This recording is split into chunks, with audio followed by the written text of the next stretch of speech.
ವರ್ಷಗಳಿಂದ ಸಿನಿಮಾಗಳು ಮಾಡ್ಕೊಂಡೇ ಬರ್ತಾ ಇದ್ವಿ. ಪ್ರತಿ ತಲೆಮಾರಿಂದ ಒಬ್ಬೊಬ್ಬರು ಬಂದಾಗಲೂ ಆ ಪೀಳಿಗೆಗೆ ತಕ್ಕಂಥ ಕಥೆಗಳನ್ನ ಆಯ್ಕೆ ಮಾಡ್ತಾರೆ. ಬಟ್ ಈ ಸಿನಿಮಾ ಅನಿಸಿದಾಗೆ ಈ ಜನರೇಷನ್ ತಕ್ಕನಾದ ಒಂದು ಕಥೆ ಆಯ್ಕೆನಲ್ಲಿ ಒಬ್ಬಳು ಗೆದ್ದಿದ್ದಾಳೆ ಅಂತ ಅನಿಸ್ತಾರೆ.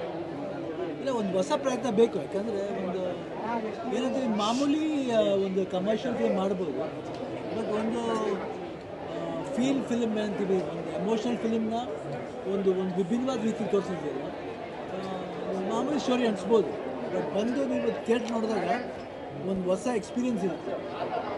ಟೆಕ್ನಿಕಲಿ ಸಿನಿಮಾ ಏನು ಮಾಡಿದ್ದಾರೆ, ಜೊತೆಯಲ್ಲಿ ಆ ಸೀನ್ ಹೇಳೋ ರೀತಿ ಆ್ಯಂಡ್ ಭಾಳ ನ್ಯಾಚುರಲ್ ಪಾಯಿಂಟ್. ಯಾಕಂದರೆ ಮನುಷ್ಯ ಬಂದು ಫೀಲ್ ಮಾಡ್ಬೋದು ಪ್ರತಿಯೊಂದು ಟೈಮ್ನಲ್ಲಿ ಅವ್ನಿಗೆ ಇನ್ಸಿಡೆಂಟ್ ಆದಾಗ ಯಾವ ರೀತಿ ಅವ್ನು ಫೇಸ್ ಮಾಡ್ತಾನೆ. ಇದೇ ರೀತಿ ಒಂದು ಜನರಲ್ ಎಸ್ಪೆಷಲಿ ಒಂದು ಸ್ಮಾಲ್ ಎಕ್ಸಾಂಪಲ್ ಇದೆ. ಅವನು ನಿದ್ದೆ ಮಾಡೋಕ್ಕಾಗಲ್ಲ ಅಂತ ಹೇಳ್ತಾರೆ. ಆ ನಿದ್ದೆ ಮಾಡೋ ಕಾರಣ ಒಂದು ಸ್ಮಾಲ್ ಸೀಕ್ವೆನ್ಸ್ ಇದೆ, ಅದು ಭಾಳ ಬ್ರಿಲಿಯಂಟಾಗಿ ಮಾಡಿದ್ದಾರೆ. ಆ್ಯಂಡ್ ಫಸ್ಟ್ ಆಫ್ಲಿ ಬೇರೆ ಕ್ಯಾರೆಕ್ಟರ್ ತೋರಿಸ್ತಾನೆ, ಒಬ್ಬನೇ ಕ್ಯಾರಿ ಮಾಡೋದಿದೆಯಲ್ಲ. Only some characters coming, Sudharani Achyuth ಬರ್ತಾರೆ, ಅವ್ರ ಫ್ಯಾಮಿಲಿ ಮೆಂಬರ್ಸ್ ಬರ್ತಾರೆ. ಇಡೀ ಸಿನಿಮಾ ಫಸ್ಟ್ ಆಫ್ ಕ್ಯಾರಿ ಮಾಡೋದು ಭಾಳ ಕಷ್ಟ. But in that way Vamshi ಭಾಳ ಪ್ರಾಮಿಸಿಂಗಾಗಿ ಕಾಣ್ತಾರೆ. ಶಿವಣ್ಣ, ಸಿನಿಮಾದಲ್ಲಿ ನಿಮಗೆ ಯಾವ ಕಂಟೆಂಟ್ ತುಂಬ ಹತ್ರ ಅನಿಸ್ತು? ಅಂದರೆ ನ್ಯಾಚುರಲಿ ಎಲ್ಲ ಮನುಷ್ಯರು ಫೇಸ್ ಮಾಡೋ ಪ್ರಾಬ್ಲಮ್ ಇದೆ. It might be not only one problem, ತಂದೆ ತಾಯಿ ಪ್ರಾಬ್ಲಮ್ ಆಗ್ತದೆ. ಎನಿ ಪ್ರಾಬ್ಲಮ್, ಒಂದು ಪ್ರಾಬ್ಲಮ್ ಅಂತ ಬಂದ ಮನುಷ್ಯ ಫೇಸ್ ಮಾಡ್ತಾನೆ. ಒಂದು ಭಯ ಇರುತ್ತೆ, ಲೈಫ್ ಒಂದು ಸ್ಕೇರ್ ಇರುತ್ತೆ, ಏನು ಮಾಡೋದು, ವಾಟ್ ನೆಕ್ಸ್ಟ್ ಅನ್ನೋದೊಂದು ಇರುತ್ತೆ. ಇದು ಸರಿ ಹೋಗುತ್ತಾ ಇಲ್ವಾ, ಇಲ್ಲ what should I live or not, ಬದುಕಬೇಕಾ ಬೇಡವಾ, ಆ ಒಂದು ಕನ್ಫ್ಯೂಷನ್ ಇರುತ್ತೆ. ಅವಾಗೇನಾಗುತ್ತೆ, ಮಿರಾಕಲ್ಸ್ ಹ್ಯಾಪನ್. ಅದು ಯಾವ್ಯಾವ ರೂಪದಲ್ಲೇ ಬರುತ್ತೆ. ಫಸ್ಟ್ ಮಿರಾಕಲ್ ಆಗೋದೇ ಇವ್ರಿಗೆ ಯಾವಾಗ ಅಂದರೆ ಆಕ್ಸಿಡೆಂಟ್ ಆದಮೇಲೆ ನಾನೊಬ್ಬ ಪಿಜ್ಜಾ ಬಾಯ್ ಬಂದು ಕಾಪಾಡ್ತೀನಿ, ಅದೇ first miracle. Next miracle is heroine coming ಅಂತ ಹೇಳಿ ಒಂದಿದ್ದು.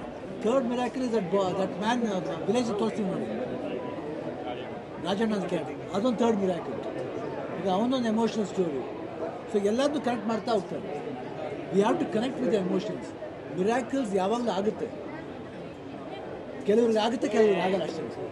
ಸಿನಿಮಾದ ಟ್ಯಾಗ್ ಲೈನ್ ತುಂಬ ಬೆಳಗ್ಗೆ ನಾಚಿನ ಬೆಳಕು, ಅಮ್ಮ ಬೆಳಗ್ಗೆ ನಾಚಿನ ಬೆಳಕು ಅಂತ ಬೆಳಗ್ಗೆ ಅಲ್ಲ, ಸಿನಿಮಾದ ಟ್ಯಾಗ್ ಲೈನ್ ತುಂಬ ಕಾಣುವಂತ. ಯಾಕಂದ್ರೆ ಅರ್ಥ ಭಾಳಷ್ಟು ಇದೆ. ಯಾಕಂದ್ರೆ ಏನೋ ಒಂದು ಘಟನೆ ಅದಕ್ಕೆ ಜೀವನ ಮುಗಿಯೋದು ಅಂತ ರಾಜಕೀಯ ಇದೆ ಅಂತ. ಇಲ್ಲ, ಎಲ್ಲರಿಗೂ ಪ್ರಾಬ್ಲಮ್ ಇರೋದು. ನಮಗೆ ಫ್ಯಾಮಿಲಿ ಪ್ರಾಬ್ಲಮ್ ತಗೊಳ್ಳಿ, ನಮಗೆ ಬಂದಾಗ ಪ್ರಾಬ್ಲಮ್ ಲೈನಾಗಿ ಬರ್ತಾನೆ ಇರುತ್ತೆ. ಬಟ್ ಅದಕ್ಕಿಂತ ಆಚೆ we have to come out of it and see a new light. ಆ ನ್ಯೂ ಲೈಟ್ ಬರಬೇಕಾದ್ರೆ ನಾವು ತಾಳ್ಕೊಂಡು ಹೋಗ್ಬೇಕು. ಆ ಲಾಸ್ನ ತಾಳ್ಕೊಂಡು ಹೋಗೋನೇ ಮನುಷ್ಯ. ತಾಳಕ್ಕೆ ಮೆನಿ ರೂಪದಲ್ಲಿ ಅದೇ ಹೇಳಿದೆ, ಮಿರಾಕಲ್ಸ್ ಬರ್ತಾ ಇರುತ್ತೆ. ಆ ಮಿರಾಕಲ್ಸ್ ಫಸ್ಟ್ ಅಟ್ರಾಕ್ಟ್ ಆಗ್ಬಿಡ್ತು ಅಂದರೆ ದಟ್ ವಿಲ್ ಬಿ ಅನ್ನೋ ಲೈಫ್ಗೆ ಇನ್ನೊಂದು ಬ್ರೈಟ್ನೆಸ್ ಬರುತ್ತೆ. ಶಿವಣ್ಣ, ಪುಟ್ಟದಪ್ಪ ದಿನ ಮೊಮ್ಮಗಳ ರೈಟ್ ಮಾಡೋದು ಸಿನಿಮಾ ನಮಗೂ ಕೂಡ ತುಂಬ ಖುಷಿ ಆದಂಥ ವಿಚಾರ. ಅದರಲ್ಲೂ ಜನಕ್ಕೆ ಇಷ್ಟ ಆಗಿರೋದು ಕಥೆ ನರೇಶನ್ ವಿಚಾರದಲ್ಲಿ ಕೋಇನ್ಸಿಡೆನ್ಸು, ಆಶೀರ್ವಾದ ಹೇಗಿದೆ ಅಪ್ಪಾಜಿ ಆಶೀರ್ವಾದ? ಇಲ್ಲ, ಖಂಡಿತಮ್ಮ, ಏನಿಲ್ಲ. ಅಪ್ಪಾಜಿ ಯಾವಾಗ ಏನು ಹೇಳ್ತಾರೆ, ಅಭಿಮಾನಿಗಳ ದೇವರು ಅಂತಾರೆ. ವೈ ದೇ ಸೇ ಅಂದರೆ ಅವ್ರು ನೋಡಿ ಅಪ್ರಿಷಿಯೇಟ್ ಮಾಡಬೇಕು. ಯಾಕಂದರೆ ಮಾಡಿದ್ರೆ ಜನಗಳಿಗೋಸ್ಕರ ಅವ್ರಿಗೆ ತಲುಪ್ತಾ ಓಕೆ. ಇವತ್ತು ಯಾವುದೋ ಒಂದು ರಿವ್ಯೂಸ್ ನೋಡಿದೆ, ಅದು ನಮ್ಗೆ ಹೆಮ್ಮೆ ಅನಿಸುತ್ತೆ. ಅಂದರೆ ಕನ್ನಡ ಸಿನಿಮಾ ಬೇರೆ ರೀತಿಯಲ್ಲಿ ಗೆದ್ದಿದೆ ಅಂದರೆ that's a very good sign. ಒಂದು ಡೈರೆಕ್ಟರ್ ಬಂದು ಈ ರೀತಿ ಗೆಲ್ಸಿದ್ದಾರೆ, ಒಂದು ನ್ಯೂ ಫಾರ್ಮೇಟ್ ತಗೊಂಬಂದಿದ್ದಾರೆ ಇಂಡಸ್ಟ್ರಿಗೆ ಅಂದರೆ ಇಟ್ಸ್ ವೆಲ್ ಆ್ಯಂಡ್ ಗುಡ್. ಯಾರು ಯೋಚನೆ ಮಾಡಲ್ಲ, ಬರೀ ನಾವು ಕಮರ್ಷಿಯಲಾಗಿ ದುಡ್ಡು ಮಾಡಿಬಿಡ್ಬೋದು, ಒಂದು 5 ಫೈಟ್ ಇಡ್ಬೋದು, ಒಂದು 3-4 ಡಿವೇಟ್ ಇರ್ಬೋದು, ಫಾರಿನ್ಗೆ ಹೋಗಿ ಒಂದು ಫಾರಿನ್ ಸಾಂಗ್ ಮಾಡಿಬಿಡ್ಬೋದು, ಇಲ್ಲ ಒಂದು ಐಟಮ್ ಸಾಂಗ್ ಮಾಡಿ, ಅದೆಲ್ಲ ಹೊರತುಪಡಿಸಿ ಹಾಡುಗಳು ನೋಡಿ. ರೊಮ್ಯಾಂಟಿಕ್ ಸಾಂಗ್ ಅಂತ ಬಂದಾಗ ಏನೋ ಒಂದು ಅವನೊಂದು ಅದ್ರೇನೋ ಜಸ್ಟ್ ಲೈಕ್ ಒಂದು ವೇ, ಅವ್ನ ಬದುಕಿಗೆ ಒಂದು ವೇ ಬಂತು. ಆ ಹುಡುಗಿ ಬಂತು, ಮಾತಾಡ್ತು, ಅಲ್ಲಿಂದ ಒಂದು ಆ ವಾಕಿಂದ ಶುರುವಾಗುತ್ತೆ. ಯಾವ ಅಷ್ಟೇ ವಾಕಿಂಗ್ ಯಾಕೆ ವಾಕ್ ಅಂತ ಹೇಳ್ತಾರೆ ಅಂದರೆ, ನಾವು walking makes our life enlighten. ನಾವು ಎಷ್ಟು ನಡೀತೀವೋ ಆ ಪಾತ್ ಬಂದ್ಬಿಟ್ಟು ನಮ್ಗೆ ಎನ್ಲೈಟ್ ಮಾಡುತ್ತೆ.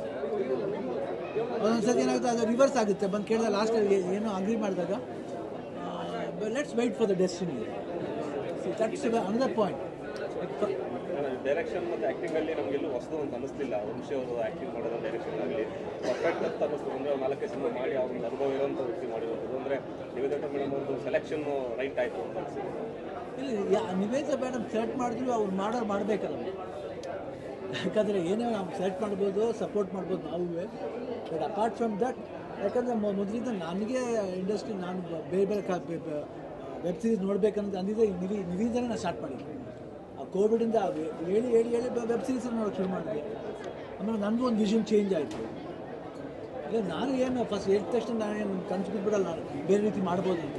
ನನಗೂ ತಿದ್ದೋರು ಬೇಕು. ಹೇಳ್ಬೋದು ಏನಪ್ಪ ಶಿವಣ್ಣ ಹಂಗೆ ಹೇಳ್ತದೆ ಅಂತ. ಇಲ್ಲ, ವಾಟ್ ಎವರ್ ಇಟ್ ಇಸ್, ನಾವು ಒಂದು ಪಾಯಿಂಟಿಂದ ಹೋಗ್ತಾ ಇರ್ತೀವಿ, ಅದರಿಂದ ಆಚೆ ಬರ್ಬೋದು. ಶಿವಣ್ಣ ಸಿನಿಮಾದಲ್ಲಿ ಒಂದಿಷ್ಟು ಅಪ್ಪ ಅಂದರೆ ಅಣ್ಣವ್ರನ್ನ ನೆನೆಸುವಂಥ ಪ್ರಯತ್ನ ಕೂಡ ಆಗಿದೆ, ಅವ್ರ ಡೈಲಾಗ್ ಆಗಿರ್ಬೋದು, ಅಲ್ಲಲ್ಲಿ ಬಂದು ಹೋಗ್ತಾ ಇರೋದು, ಅದೆಷ್ಟು ಖುಷಿ ಅನಿಸುತ್ತೆ ಅಂದರೆ ಅವಾಗಲೇ ಆ ಕಾಲದಲ್ಲಿ ಥಿಂಕ್ ಮಾಡಿದ್ದಾರೆ ನೋಡಿ. ಅವರು ಉದಯಶಂಕರ್ಲ ಯಾಕೆ ಉದಯಶಂಕರ್ ಮಿಸ್ ಮಾಡ್ಕೊತಿದ್ರು ಅಂದರೆ, ಅವರು ಆಗಲೇ ಮುಂದಿನ ಭವಿಷ್ಯನ ಸೀಡ್ ಮಾಡಿ ಹೊಂಟೋದ್ರು.